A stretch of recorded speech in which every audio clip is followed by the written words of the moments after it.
दिनै बे नैथि NLFनि जोनोम सानाव नुजाथिफैनाय साफ्रोमबो मिडिया कर्मी बिथांमोन साफ्रोमनिसिमबो दिनैनि बे जोनोम सानखौ लोब्बा लानानै जांख्रिथायारि गाहाम हामलायनायखौ बावहरदों। लोगोसे दिनैनि बे NLFनि जोनोम साननि गेजेरजों बर' रायजो राजा आरो बर' हारिनो NLFनि जानानै हारि दानायनि जि सिमां, हारि रैखाथिनि जि सिमां, बे सिमांखौ गोसो गोरबोआव लानानै बर'लेण्ड हालामाव थानाय बर' रायजो राजानिसिम NLFनि जांख्रिथायारि गाहाम हामलायनायखौ बावहरबाय। दिनै NLFनि नैथि जोनोम साननि गेजेरजों जों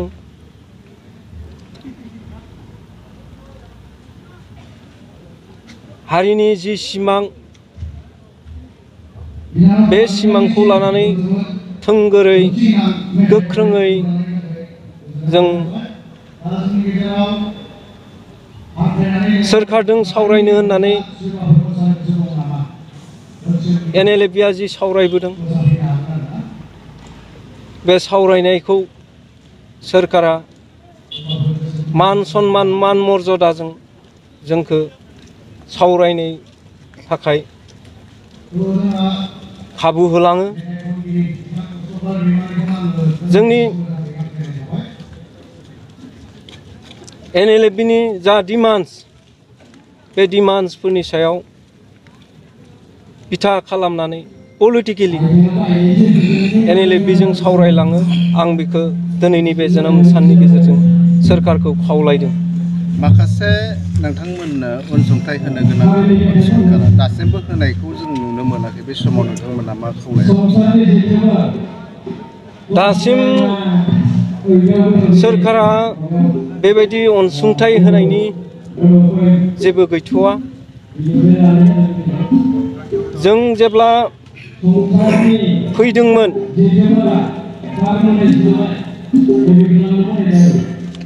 दिनै जों बेवहाय थाफैनाया बोसोरसे खावसे जाहांहां। दिनैसिम सोरखारनि तरफनिफ्राय सावरायनायनि मोजां मेसेज गैथ'वा।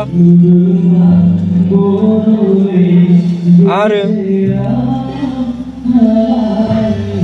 NLFखौ जिबायदिहै लाबोदोंमोन सरकारा सावरायनो थाखाय, बिनि खुनु दासिम जेबो प्रसेस गैथ'वा। जों दाबि खालामो NLFनि जि दाबि दावा, बेफोरखौ लानानै NLFखौ सिजफायार सु एग्रिमेन्टखौ सरकारा जेन थाबैनो खालामना होयो आरो जोंनि सावरायनायनि पलिटिकेलि जि सावरायनांगौ, बे सावरायनायखौ थाबैनो सरकारा आवगायलाङो। जों जेब्ला हाग्रायाव दङमोन अब्ला जोंखौ गोबाङानो खावलायहरदों बर'फोरनि गणतान्त्रिक भाबै आन्दलन खालामग्रा गणतान्त्रिक आन्दलनकारिफ्राबो जोंखौ बुंदों जे नोंथांमोना सावरायालाफानो बेबायदि हाथियार हमनाया मोजां जायासै, नोंथांमोना सावरायफैनांगौ। बिथांमोननि खावलायनाय लेखायै जोंबो आसा मोनसे लानानै जे सावरायनायानो देरसिनब्ला जों सावरायनो थाखाय आवगायनो नाजानायाबो गाज्रि नङा। बेबायदि हिसाबै जों जेब्ला एबसुनि मानासाव एबसुनिफ्राय बर' साहित्य सभा आरो एबसु बिथांमोना मानास आलासि दोनग्रा न'आव सावरायना जोंखौ लिंहरदोंमोन खावलायदोंमोन जों बिथांमोनखौ मान सन्मान होनानै हारिखौ मान सन्मान होनानै बर' रायजो राजानि सायाव फोथायनाय मोनसे लानानै जों आवगायबोदोंमोन आरो देरसिन फोथायनायानो बेनो जों जिहेतु बर'नि गोथार मोनसे गौथुम एबसु आरो बर' साहित्य सभा बिथांमोननि खावलायनायावहा जों बिथांमोनखौ फोथायनानै फैदों दिनै नीरब बिथांमोना NLFजों सावरायनायनि बेलायाव बा सावरायनांगौ होननानै बिथांमोना दिनैसिम फंसेबो बाथ्रा बुङाखै गतिके आं बिथांमोनखौबो खावलायो NLFनि जि प्रब्लेम हारिनि जि प्रब्लेमफोरखौ लानानैसो NLFआबो सावरायगोन गतिके बिथांमोना जोंखौ जेरैबायदि खावलायदों आरो जों जेरैबायदि मान सन्मान होनानै फैदों स' बिथांमोना जोंनि सावरायनायखौ NLFनिल' सानालासिनो समस्त बर' हारिनि होननानै जोंजों लोगोसे बा सरकारखौ NLFजों सावरायनांगौआव नारसिननांगौ आं बिथांमोनखौ खावलायदों दा बे समाव नुनो मोनदों BTR एकर्ड जितु इमप्लिमेन्टेसन बे एकर्ड इमप्लिमेन्टेसन दासिमबो जाफुङाखै बे समाव नोंथांमोननिफ्राय माबाफोर बुंनो गोनां दङ नामा एकर्ड इमप्लिमेन्टेसननि बेलायाव जों बेखौनो बारे बारे बुंबोबाय थादों जे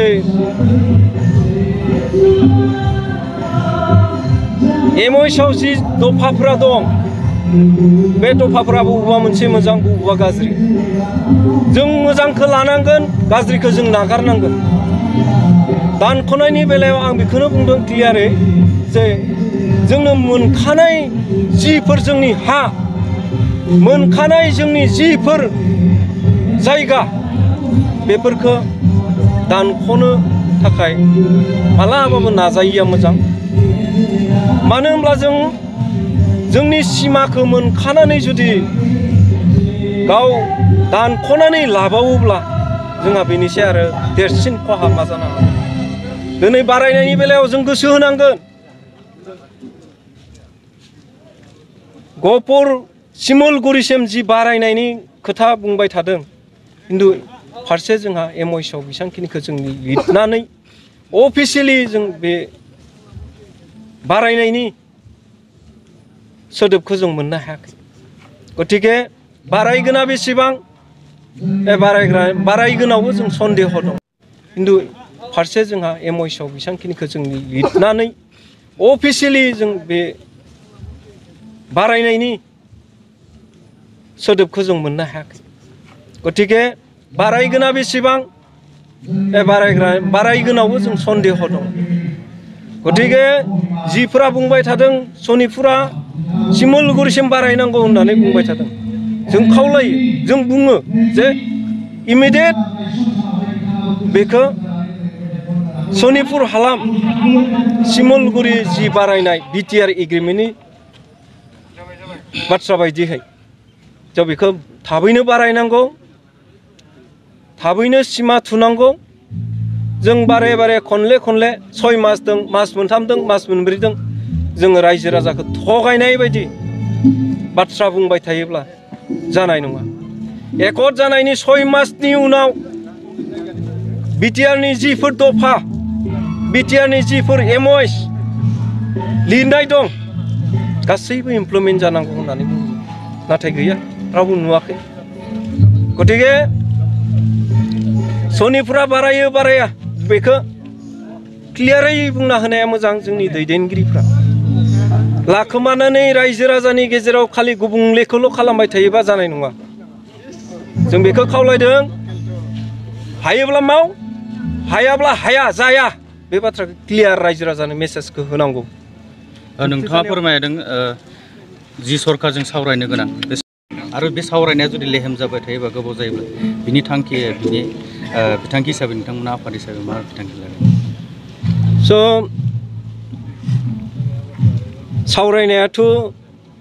जेबो जाखायाखैनोसै जों रायजो राजाखौ थगायना मा जानो जों रायजो राजाखौ फोलाना सानबेसे थानो दिनै जुलाइ 22 तारिखआव जोंखौ जेरैबायदि बाथ्रा होनानै लाबोबाय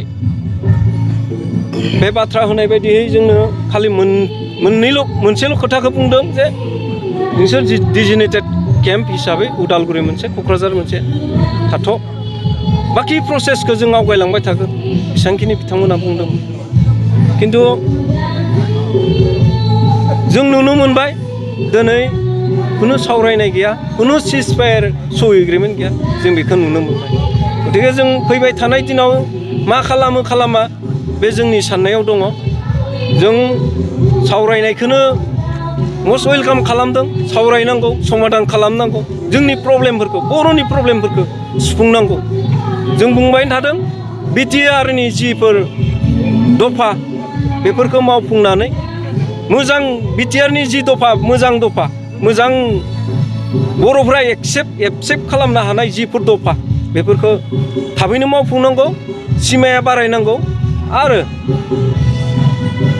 जायफोर एक्स एनडिपि दङ जोबथेसालियाव दिनैसिमबो जोबथेसालियाव जोबजानानै दं सान्ति सुक्ति होननानै जि सागान होबोबाय बे सागान होनायनि उनाव 100नि खाथियावहा दिनैसिमबो एनडिपिनि लिडार्स केडार्सफोरा दङ जाय सागानगिरि रन्जन दैमारि दिनै बिथांमोनाबो जोबथेसालियाव बावसोमगासिनो दा दिनैसिम हारिनि थाखाय गतिके जोंखौ ओरैनो फोजोबनो सानोब्ला जानाय नङा जोंनि ओंखारफिनलांनायनि आन्दोआवबो मायबा मोनसे बाथ्रा थाखोमानो हागौ गतिके जोंनि बाथ्राखौ मिथिनोब्ला जोंजों सावरायनो नांगोन बुजिलायनो नांगोन बेखाय सावरायनायानो देरसिन खामानि जों सावरायलांबाय थागोन सरकारा सानसेब्लाबो जोंखौबो गनायनो नांगोन बेबायदि हिसाबै जोङो सिन्था खालामनानै दंथ'यो